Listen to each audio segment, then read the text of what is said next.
पोरगी नवरदेवाला पाहून मिळत असते, बापाला पाहून नाही. रविकांत तुपकर. 19 एप्रिल रोजी शुक्रवारला मेहकरला स्वाभिमानी शेतकरी संघटनेचे बुलढाणा जिल्ह्याचे अपक्ष उमेदवार रविकांत भाऊ तुपकर यांची मेहकरमधून रक्ताच्या उन्हात भव्य अशी रॅली काढण्यात आली. त्यानंतर नगर परिषद समोरील स्वातंत्र्य मैदानात त्यांची भव्य प्रचार सभा घेण्यात आली. त्या प्रचार सभेमध्ये रविकांत तुपकर यांनी विद्यमान खासदार असंख्य असदा शहरी ओढले व त्यांनी मागील 15 वर्षापासून या जिल्ह्याला भकास करून टाकले व कोणत्याही प्रकारच्या योजना व कोणतेही उद्योग या जिल्ह्यात आणले नाही, तर त्यांनी केवळ आपल्या स्वतःच्या घराचा विकास केला, जनतेचा कोणताही विकास केला नाही. तसेच ते भूमिपुत्र नसून एक क्लास पुत्र आहेत.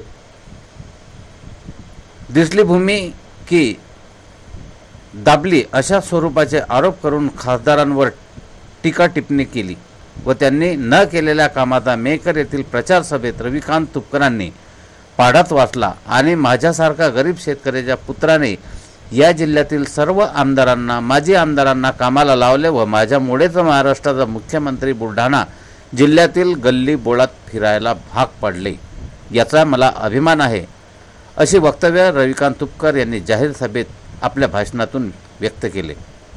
आज रोजी रेकॉर्ड ब्रेक ही भव्य रॅली आणि या रखरखत्या उन्हात झालेली विराट सभा ही मात्र या लोकसभेला नक्कीच कलाटणी देणारी ठरेल, अशी सर्वसामान्य व्यक्तीमध्ये जनतेत चर्चा आहे.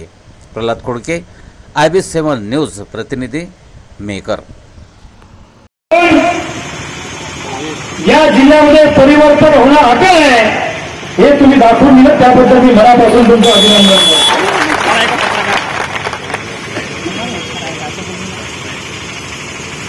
भावांनो, डॉक्टर ताळे साहेबांनी इथं आपलं प्रास्ताविक व्यक्त केलं, सरदार पटेल साहेबांनी आपलं भाषण केलं. मी त्याच्याबद्दल जास्त आता बोलणार नाही, कारण मला पुढे अजून 5 सभा आहेत.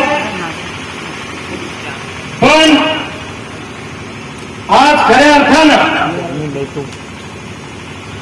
मेहकर तालुक्यातून, या परिसरातून ज्या पद्धतीने तुम्ही प्रेमाचा वर्षाव माझ्यावर सुरुवातीपासून केला, तुमचे उपकार मी मरेपर्यंत विसरू शकणार नाही. हे प्रेम तुम्ही माझ्यावर असंच कायम ठेवा, अशी मी तुम्हाला विनंती करेन. आणि आल्यावर इथंच सभा घेणार आहे हे तुम्हाला सांगतो.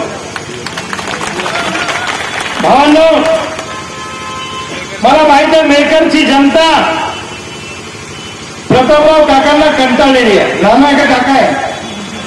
नाना आहे का? ना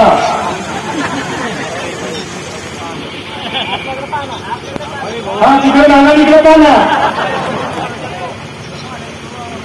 मला माहित आहे इथं जनता दबावाखाली आहे, जनता दबावाखाली आहे. त्यामुळं अनेक लोकांच्या घरावर झेंडे त्यांचे राहतील, पण दांडा हा आपला सगळ्यांचा असणार आहे, लक्षात ठेवा. जनतेचा असणार आहे. झेंडा त्यांचा आणि दांडा आपल्या सर्वसामान्य जनतेचा. बरोबर आहे का चूक आहे? लोक म्हणले